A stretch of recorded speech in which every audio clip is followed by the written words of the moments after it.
ನಮಸ್ಕಾರ ಎಲ್ಲರಿಗೂ. ನಾನು ನಿಮ್ಮ ಪ್ರೀತಿಯ ರಾಯಚೂರು ಹುಡುಗಿ. ತಮಗೆಲ್ಲರಿಗೂ ಅಮ್ಮನ ಅಡುಗೆ ಮನೆ ಕಾರ್ಯಕ್ರಮಕ್ಕೆ ಹೃದಯಪೂರ್ವಕ ಸ್ವಾಗತ.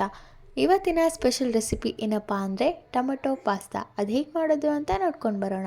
ಮೊದಲಿಗೆ ಈ ಟೊಮೆಟೊ ಪಾಸ್ತಾನ ಮಾಡಲಿಕ್ಕೆ ನಾನು ಇಲ್ಲಿ 3 ಮೀಡಿಯಮ್ ಸೈಜ್ ಟೊಮೆಟೊನ ತೊಗೊಂಡಿದ್ದೀನಿ. ಆ ಟೊಮೆಟೊನ ನೀಟಾಗಿ ತೊಳ್ಕೊಬೇಕು. ಅದಾದಮೇಲೆ ಅದನ್ನು ಮಧ್ಯಭಾಗದಲ್ಲಿ ಕಟ್ ಮಾಡಿಕೊಂಡು ಮಿಕ್ಸಿ ಜಾರಲ್ಲಿ ಹಾಕಿ ನುಣ್ಣಗೆ ರುಬ್ಕೋಬೇಕು. ಅದೇ ರೀತಿಯಾಗಿ ಮತ್ತೊಂದು ಕಡೆ ಒಂದು ಮೀಡಿಯಮ್ ಸೈಜ್ ಈರುಳ್ಳಿನೂ ಸಹ ತುಂಬ ಚಿಕ್ಕದಾಗಿ ಹೆಚ್ಚಿಟ್ಕೊಂಡಿದ್ದೀನಿ.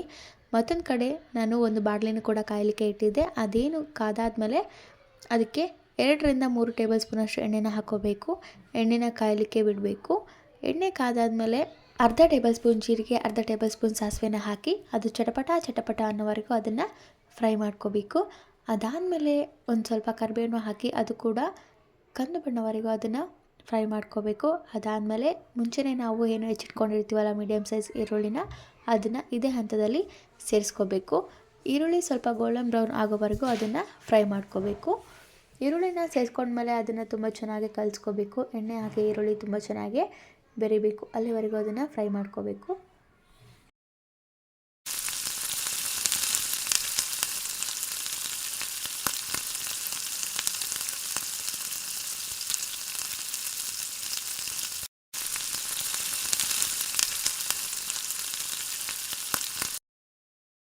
ಇದೇ ಹಂತದಲ್ಲಿ ನಾನು ಉಪ್ಪನ್ನು ಸೇರಿಸ್ಕೊತಾ ಇದ್ದೀನಿ. ರುಚಿಗೆ ತಕ್ಕಷ್ಟು ಉಪ್ಪನ್ನು ಹಾಕಿ ಅದನ್ನು ತುಂಬ ಚೆನ್ನಾಗಿ ಕಲಿಸ್ಕೋಬೇಕು. ಒಗ್ಗರಣೆ ಹಾಗೆ ಉಪ್ಪು ತುಂಬ ಚೆನ್ನಾಗಿ ಬೆರಿಬೇಕು. ಅಲ್ಲಿವರೆಗೂ ಅದನ್ನು ಕಲಿಸ್ಕೋಬೇಕು.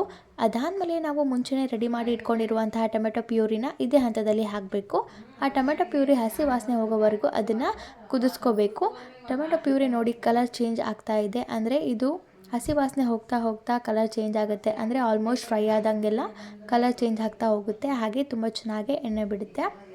ಇದೇ ಹಂತದಲ್ಲಿ ನಾವು ಮುಂಚೆನೇ 1 ಕಪ್ ಪಾಸ್ತಾಗೆ 2 ಕಪ್ ನೀರು ಹಾಕಿ ಒಂದು ಸ್ವಲ್ಪ ಎಣ್ಣೆ, ಸ್ವಲ್ಪ ಉಪ್ಪನ್ನ ಹಾಕಿ ಕುದಿಸಿ ಇಟ್ಕೊಂಡಿದ್ವಿ. ತುಂಬ ಸಾಫ್ಟ್ ಬೇಡ, ತುಂಬ ಹಾರ್ಡ್ ಬೇಡ, ಮೀಡಿಯಮ್ ಆಗಿ ಪಾಸ್ತಾನ ಕುದಿಸ್ಕೋಬೇಕು. ಅದೇ ರೀತಿಯಾಗಿ ಇಲ್ಲಿ 1 ಚಿಟಿಕೆಯಷ್ಟು ಅರಿಶಿಣನ ಹಾಕ್ಕೋಬೇಕು. ಅದಾದಮೇಲೆ 2 ಟೇಬಲ್ ಸ್ಪೂನಷ್ಟು ಅಚ್ಕಾರದ ಪುಡಿನ ಹಾಕ್ಕೊಂಡು ತುಂಬ ಚೆನ್ನಾಗಿ ಕಲಿಸ್ಕೋಬೇಕು. ಅದಾದಮೇಲೆ ನಾವು ಮುಂಚೆನೇ ರೆಡಿ ಮಾಡಿ ಇಟ್ಕೊಂಡಿರುವಂತಹ ಪಾಸ್ತಾನ ಹಾಕಿ ಚೆನ್ನಾಗಿ ಕಲಿಸ್ಕೋಬೇಕು. ಪಾಸ್ತಾ ಹಾಗೆ ಗ್ರೇವಿ ಎರಡು ತುಂಬ ಚೆನ್ನಾಗಿ ಮಿಕ್ಸ್ ಆಗಬೇಕು. ಅಲ್ಲಿವರೆಗೂ ಅದನ್ನು ಕಲಿಸ್ಕೋಬೇಕು. ಈ ರೀತಿ ಪಾಸ್ತಾ ಮಾಡೋದ್ರಿಂದ ತುಂಬಾ ಚೆನ್ನಾಗಿ ಬರುತ್ತೆ, ತುಂಬ ಟೇಸ್ಟಿಯಾಗಿರುತ್ತೆ. ಒಮ್ಮೆ ನೀವು ಟ್ರೈ ಮಾಡಿ. ಈ ಪಾಸ್ತಾನ ನೀವು ಬ್ರೇಕ್ಫಾಸ್ಟ್ಗಾದರೂ ಮಾಡ್ಕೋಬೋದು, ಈವ್ನಿಂಗ್ ಸ್ನ್ಯಾಕ್ಸಿಗಾದರೂ ಮಾಡ್ಕೋಬೋದು, ಅಥವಾ ಮಕ್ಕಳಿಗೆ ಲಂಚ್ ಬಾಕ್ಸ್ಗಾದರೂ ಹಾಕ್ಕೊಡ್ಬೋದು. ತುಂಬ ಚೆನ್ನಾಗಿರುತ್ತೆ. ಒಮ್ಮೆ ಈ ರೆಸಿಪಿನ ಟ್ರೈ ಮಾಡಿ. ನಿಮಗೆಲ್ಲರಿಗೂ ಇಷ್ಟ ಆಗಿದ್ದರೆ ನಮ್ಮ ಯೂಟ್ಯೂಬ್ ಚಾನಲನ್ನು ಲೈಕ್ ಮಾಡಿ, ಶೇರ್ ಮಾಡಿ, ಕಮೆಂಟ್ ಮಾಡಿ, ಹಾಗೆ ಸಬ್ಸ್ಕ್ರೈಬ್ ಮಾಡಿ. ಧನ್ಯವಾದಗಳು.